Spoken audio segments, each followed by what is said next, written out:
नहीं अभी रीसेट नहीं हुआ है ना, एक ही बार इसलिए। स्टोरेज भी कम आसान हो जाता। अल्लाह वो हम कॉपी लाओ, साइंस की देखो कहाँ तक समझ रहे हो? साइंस समझा ना? कुछ सुनो भैया पहले। क्या कुछ सुन लियो। क्या समझा? कुछ भी समझाया आज तक।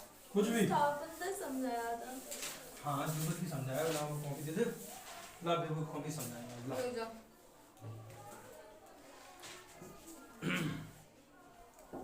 विस्थापन अभिक्रिया समझा दीजिए। हाँ हाँ अब क्षेपण अभिक्रिया बतानी है। हाँ।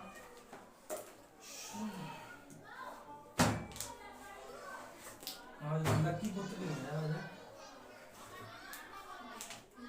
कॉपी देने आया था मैंने। आया था देखिए। यहाँ दीदी आओ कॉपी ले लो तुम्हारे। अच्छा कह रहा था। तो मैं अल्लाह करोगे। चलो शांत हो जाओ, देहाती बात है मत करा करो। गांव की लड़की हो ना, गांव की लड़की हो, अभी से बोला करो। कौन सा गांव है तुम्हारा? बिहार? बिहारी हो? देखो बेटा यहाँ पर क्या है, अवक्षेपण अभिक्रिया है। कौन सी अभिक्रिया है? अवक्षेपण अभिक्रिया। अवक्षेपण अभिक्रिया है ना।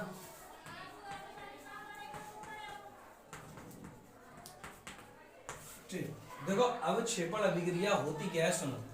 वह अभिक्रिया जिसमें दो या दो से अधिक पदार्थों को मिलाने पर एक, ठीक है, एक श्वेत रंग का अविलय पदार्थ प्राप्त होता है ना। एक श्वेत रंग का, यानी कि श्वेत यानी कि 7 रंगों का। कौन से रंगों का?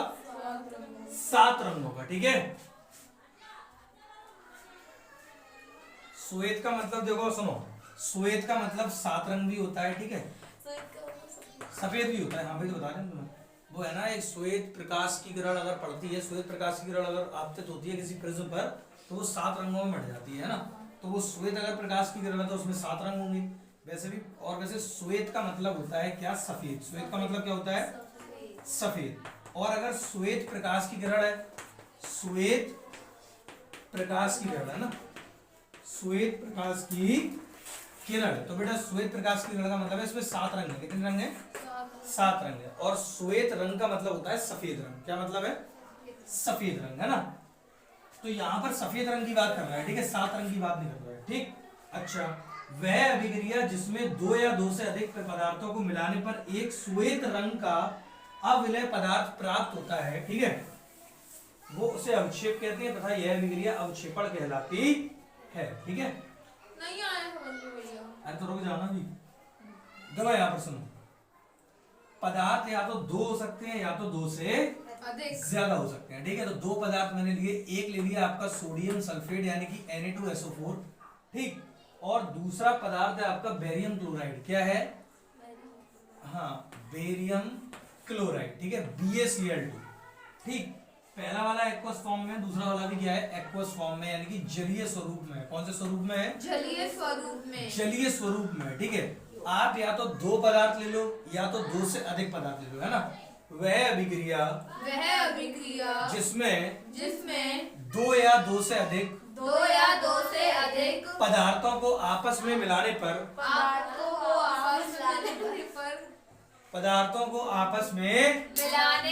मिलाने पर एक श्वेत रंग का अविलय पदार्थ प्राप्त होता है,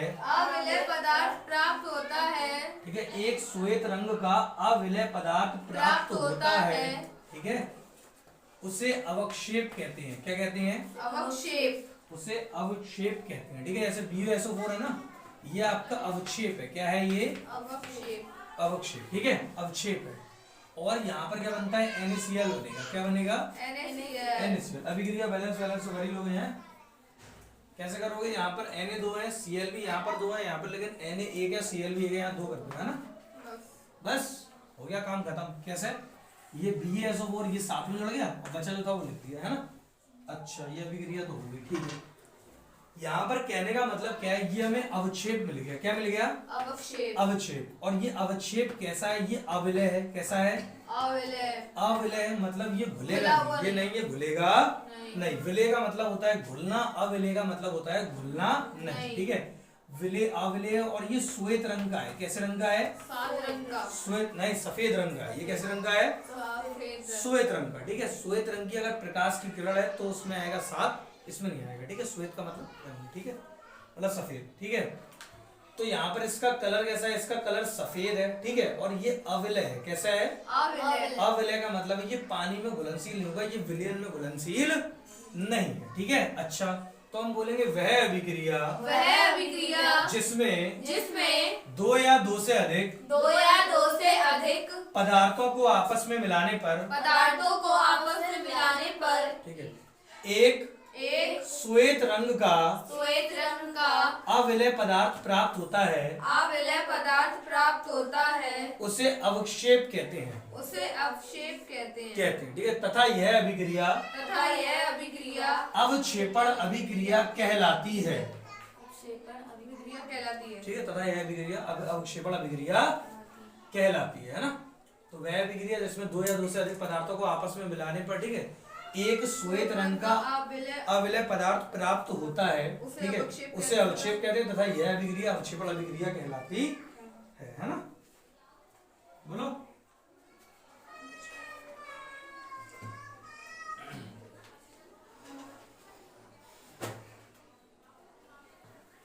सुनाएगा कोई? मत सुनो। देखो बेटा यहाँ पर क्या है, द्विव विस्थापन अभिक्रिया। कौन सी अभिक्रिया? द्विव विस्थापन अभिक्रिया। अच्छा, द्विव विस्थापन अभिक्रिया क्या होती है? वह अभिक्रिया जिसमें आयनों का आदान प्रदान होता है उसे द्विव विस्थापन अभिक्रिया कहते हैं, ठीक है। जैसे कि ऊपर वाला एग्जांपल ही अगर दोबारा देखा जाए, जैसे यहाँ पर देखना ये क्या है, Na2SO4, सही है, ध्यान समझना। और ये वाला क्या है अपना BaCl2 है। यहाँ पर बेटा ये BaSO4 इसके साथ गया था और यहाँ पर बना था NaCl, क्या बना था? वो भी ट्वाइस फॉर्म में, यानी कि दुगना। कितना? दुगना, ठीक। अच्छा सुनो, यहाँ पर देखो आयनों का आदान प्रदान कैसे हो रहा है, सुनो। जैसे यहाँ पर Na क्या है, Na, ठीक है। ये Na था प्लस का, SO4 था आपका माइनस का, वो भी 2 माइनस, ठीक है। अगर इसकी मैकेनिज्म समझोगे, यानी कि स्ट्रक्चर इसका कैसे होगा, देखो Ba वाला पार्ट जो आपका है वो है प्लस का, काय का पार्ट है, प्लस का, और Cl वाला पार्ट है आपका माइनस का, ठीक। Ba पर +2 आएगा क्योंकि इसकी संयोजकता +2 थी, क्रॉस में चढ़ी है ना, ठीक। तो Ba की संयोजकता 2 है और Cl की संयोजकता मतलब 1 है, वो भी माइनस की, ठीक। तो देखो इसकी भी 1 है और इसकी भी 1 है, समझ गए। तो ये वाला इसके साथ जुड़ गया और ये दो वाले इसके साथ आ गए, समझ गए। बोलो। तो BaSO4 बन गया, प्लस वाला पार्ट पहले, माइनस वाला पार्ट बाद में, ठीक। और Na और Cl जो था आपका, Na आ गया आपका इधर, प्लस वाला पार्ट पहले, माइनस वाला पार्ट बाद में, ठीक है। यानी धनात्मक भाग पहले और ऋणात्मक भाग बाद में, है ना। अच्छा, तो कुल मिला के यहाँ पर आयनों का आदान प्रदान हो रहा है। आयनों का क्या हो रहा है? आदान प्रदान। अच्छा, आयन क्या होते हैं? आयन ये होते हैं, ये प्लस है, ये 2 माइनस है, 2 प्लस है, ये सब क्या है? आयन। क्या है? आयन, ठीक। ये SO4 2 माइनस थे, ये इसने इसको दे दिया, ये इसने किया इसको प्रदान। क्या किया? प्रदान का मतलब होता है देना, आदान का मतलब होता है लेना, ठीक है। और आदान ये Cl माइनस जो है ये क्या हुआ है? आदान, ठीक है। Na के पास Cl आया है, SO4 यहाँ से प्रदान किया गया है, ठीक है। तो यहाँ पर काय का आदान प्रदान हुआ है? आयनों का। काय का? आयनों का। तो हम ऐसे बोलेंगे वह अभिक्रिया जिसमें आयनों का आदान प्रदान होता है, ठीक है, द्विव विस्थापन अभिक्रिया कहलाती है, ठीक है। उसे द्विव विस्थापन अभिक्रिया कहते हैं। जैसे सोडियम सल्फेट और बेरियम क्लोराइड, ठीक है, बेरियम सल्फेट और सोडियम क्लोराइड बनता है। कुल मिलाकर दोनों का उदाहरण यही है, ठीक है। और ये जो होता है ये कैसा होता है? व्हाइट रंग का। कैसे रंग का होता है? सफेद रंग का होता है। और ये अविलय होता है, घुलता नहीं है, और इसे अवक्षेप भी बोलते हैं। क्या बोलते हैं? अवक्षेप, ठीक है। और यहाँ पर आयनों का आदान प्रदान हुआ है, ठीक है। एक वाले एक साथ हो गए, दो वाले एक साथ हो गए, है ना, समझ गए ना। देखो एक है बेटा आपका उपचयन और एक है आपका अपचयन, ठीक है। ये इंपॉर्टेंट भी है और हो सकता है आपको मिल जाए, ठीक है। मतलब अच्छा है, ये आप केमिस्ट्री अगर आगे पढ़ोगे ना तो ये उपचयन अपचयन बहुत लिख के आता है, ठीक है। संपदा ही नहीं होता मतलब, सीख लो तुम। देखो अभिक्रिया के समय जब किसी पदार्थ में ऑक्सीजन की वृद्धि होती है तो उसे अपचयन कहते हैं और कमी होती है तो उसे अपचयन कहते हैं, है ना। जैसे कि जैसे एक है उपचयन और एक है अपना अपचयन, ठीक है। ओके, अब देखो सुनो, उपचयन में ऑक्सीजन की वृद्धि होगी, उपचयन में क्या होगी, ऑक्सीजन की वृद्धि। वृद्धि, है ना। वृद्धि का मतलब है कि किसी पदार्थ के पास ऑक्सीजन नहीं था, क्या नहीं था, ऑक्सीजन। ऑक्सीजन, तो ऑक्सीजन इसे मिल गया है। वृद्धि का मतलब है उस पर बढ़ गया, है ना। इस पर ऑक्सीजन मान लो था नहीं, तो वृद्धि का मतलब है इसे ऑक्सीजन मिल गया। वृद्धि का मतलब क्या है, जैसे मान लो 5 रुपए की वृद्धि होगी मुझमें, 5 रुपए मुझे मिल गए, है ना। तो इसमें ऑक्सीजन की अगर वृद्धि हो रही तो इसे ऑक्सीजन मिल जाएगा, है ना। तो यहाँ पर बेटा बन जाएगा कॉपर ऑक्साइड, क्या बन जाएगा, कॉपर ऑक्साइड। अगर ये 2 है तो ये भी 2 हो जाएगा और ये भी 2 हो जाएगा ना। तो यहाँ पर ऑक्सीजन की वृद्धि हुई है, क्या हुई है, ऑक्सीजन की वृद्धि। वृद्धि हुई है, ठीक है। तो हम बोलेंगे अभिक्रिया के समय अभिक्रिया के समय जब किसी पदार्थ में जब किसी पदार्थ में ऑक्सीजन की वृद्धि होती है ऑक्सीजन की वृद्धि होती है तो उपचयन कहलाता है, तो उपचयन कहलाता है। तो उपचयन कहलाता है, ठीक है। यही आपको एग्जांपल दिया गया है ना, ठीक है। ऑक्सीजन की कमी हो गई है। हाँ, इसमें देखो ये वाला क्या है, कॉपर ऑक्साइड है, क्या है, क्या कॉपर ऑक्साइड में यहाँ पर मैंने 2 लिखा है नीचे,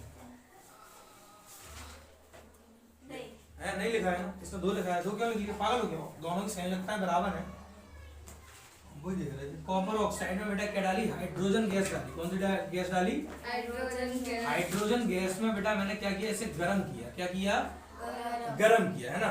देखो यहाँ पर क्या होगी, ऑक्सीजन की कमी हो जाएगी, ऑक्सीजन की क्या हो जाएगी, कमी।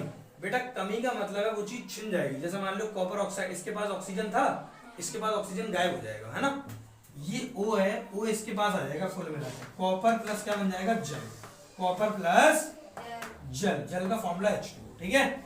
यानी कि ये O इसके पास चिपक गया, आ गया, तो कॉपर प्लस क्या बन गया, जल, क्या बन गया, कॉपर प्लस जल। कॉपर ऑक्साइड ने हाइड्रोजन के साथ अभिक्रिया करके यहाँ पर कॉपर अलग हो जाएगा और हाइड्रोजन ऑक्साइड मतलब जल जो है वो अलग हो जाएगा, ठीक। और वैसे भी कभी भी आप अगर अभिक्रिया करते हो ना, तो आप हमेशा क्या ध्यान रखो, अगर जल निकलता है तो जल निकाल दिया जाओ, ठीक है। अच्छा देखो यहाँ पर साफ साफ दिख रहा है, इससे ऑक्सीजन मिल रहा है और इससे ऑक्सीजन हट रहा है ना। इसके पास था, इससे हट गया, इसके पास था नहीं, इसको मिल गया, तो यहाँ पर क्या हुई है, वृद्धि, यहाँ पर क्या हुई है, वृद्धि, और यहाँ पर क्या हुई है, कमी, यहाँ पर क्या हुई है, कमी, ठीक है। तो हम बोलेंगे अभिक्रिया के समय जब किसी पदार्थ में ऑक्सीजन की वृद्धि होती है तो उपचयन कहलाता है, copper plus oxygen gives twice copper oxide, ठीक है। अच्छा वह अभिक्रिया, ठीक है, अभिक्रिया होने के पश्चात, ना अभिक्रिया के समय, ठीक है। ये ऐसे बोल सकते अभिक्रिया, क्या बोला मैंने, वह अभिक्रिया, है ना, वह अभिक्रिया जिसमें, ठीक है, जिस मतलब पदार्थ, जिसमें मतलब जो पदार्थ उपस्थित होता है ना, उसमें ऑक्सीजन की क्या होती है, कमी होती है ना। जिसमें उपस्थित पदार्थ में ऑक्सीजन की कमी होती है, अब चयन कहलाता है, अब वो कॉपी में क्या लिखा है, अभिक्रिया के समय जब किसी पदार्थ में ऑक्सीजन की कमी होती है तो अपचयन कहलाता है, उपचयन कहलाएगा अगर वृद्धि होगी, अपचयन कहलाएगा तो कमी होगी ऑक्सीजन की, है ना, सीधा सीधा। क्या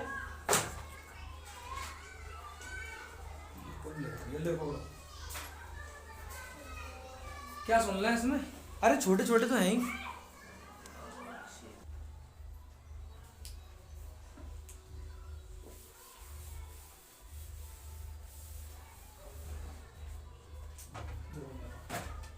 जैसे ये वाला और ये वाला पार्ट है ना, इन दोनों को मिला के हम क्या बोलते थे, रेडॉक्स अभिक्रिया, है ना, रेडॉक्स अभिक्रिया, ठीक है। जी रेडॉक्स अभिक्रिया है, मतलब कहने का मतलब क्या है, यहाँ से जो कॉमन पार्ट होता है, कॉमन पार्ट आपको क्या दिख रहा है, क्या आने दो, देखो यहाँ पर क्या है, ये जो कॉपर ऑक्साइड है ना, इधर देखो, ये कॉपर ऑक्साइड है और यहाँ पर भी क्या है, कॉपर ऑक्साइड है ना। तो इन दोनों को अगर आप मिला के लिख दोगे ना, इन दोनों समीकरणों को, तो आपको क्या हो जाएगी, रेडॉक्स अभिक्रिया मिल जाएगी। क्या मिल जाएगी? रेडॉक्स अभिक्रिया, है ना। वो आपको समीकरण मिलाना आगे क्लासेस में सिखाया जाएगा 11th वगैरह में, ठीक है। तो छोड़ दो, ये बता देंगे अगर कोर्स में होगा।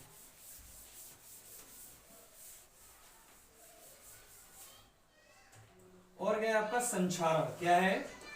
संचारण, है ना। ये संचारण बेटा इंपॉर्टेंट है चैप्टर में, ठीक है।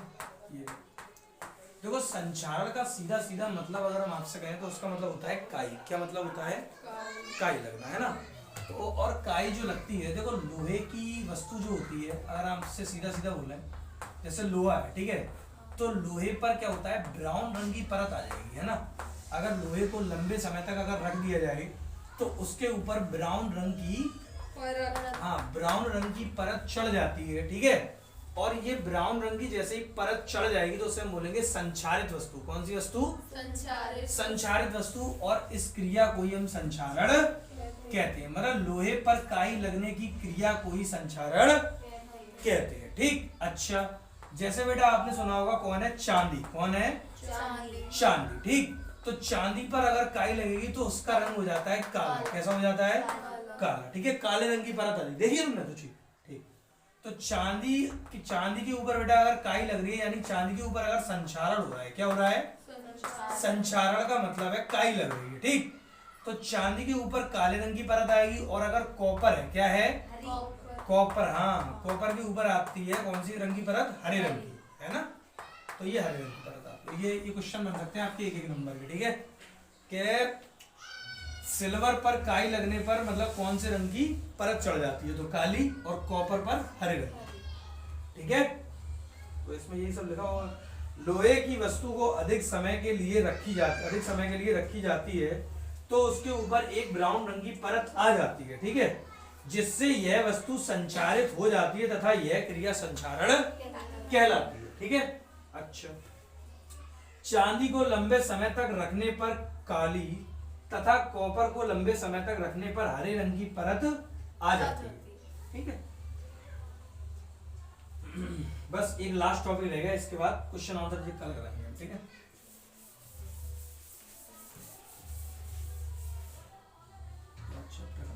याद कर लेना तुम लोग। ये क्या है? विकृत गंधिता, है ना। देखो इसमें ऐसा है, साइंस में हम तुमसे टेस्ट वेस्ट तो साइंस का शायद ले लेंगे, जब कभी बता देंगे साइंस का। पर जो है कि हम ये सोच रहे हैं साइंस में तुमसे सुन लिया करेंगे एक दिन, है। कब सुन ले कुछ पता नहीं, है ना।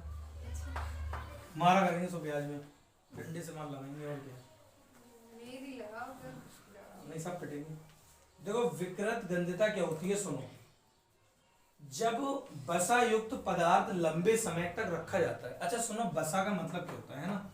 ऑयली चीज। हाँ, बसा का मतलब होता है जो आपके तेलीय पदार्थ होते हैं ना, पूड़ी कचौड़ी वगैरह, है ना। ठीक है, जो आपके तेलीय पदार्थ होते हैं, ठीक है, खाने युक्त होते हैं ना, उसे बसा बोलते हैं, ठीक। अच्छा, तो जब बसा युक्त पदार्थ लंबे समय तक रखा जाता है ना, कचौड़ी पूड़ी लंबे समय तक अगर रख दी तो उनका स्वाद तथा गंध बदल जाती है। उनके स्वाद में भी फर्क आएगा और उनकी खुशबू में भी फर्क आएगा, है ना। उनकी उनमें गंध आने लगेगी, ठीक है, बुझ जाएगी। हिंदी में बोलो है। प्राय अपचयन को रोकने के लिए, अपचयन उपचयन लिखा है इसमें। प्राय उपचयन को रोकने के लिए प्रतिऑक्सीकारक मिलाए जाते हैं, है ना। देखो जैसे मान लीजिए बसा है ना, बसा को अगर लंबे समय तक अगर आपने रख दिया तो बेटा यहाँ पर उपचयन होगा। क्या होगा? उपचयन। अच्छा, ये उपचयन क्यों हुआ है, कोई बताएगा? क्योंकि उसमें ऑक्सीजन अगर खुले में रखा हुआ तो पागल लगा, बता सही रही हो, बोल धीरे रही हो, बताओ ना। मतलब अगर वो जो चीज है ना वो खुले में रखी हुई है तो मतलब उस पर सीधे हवा पड़ेगी, वो बेटा क्या हो जाएगी, ऑक्सीजन के साथ क्रिया करेगी, यानी ऑक्सीजन की वृद्धि होगी। ऑक्सीजन की क्या होगी? वृद्धि होगी, इसलिए यहाँ पर उपचयन होगा। क्या होगा?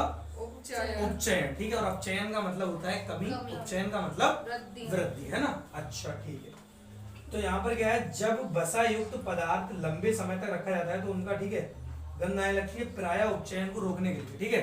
कुल मिला के हमें यहाँ पर उपचयन रोकना है। क्या रखना है? उपचयन रोकना है, ठीक है, मतलब ऑक्सीजन के साथ क्रिया नहीं करनी चाहिए, है ना।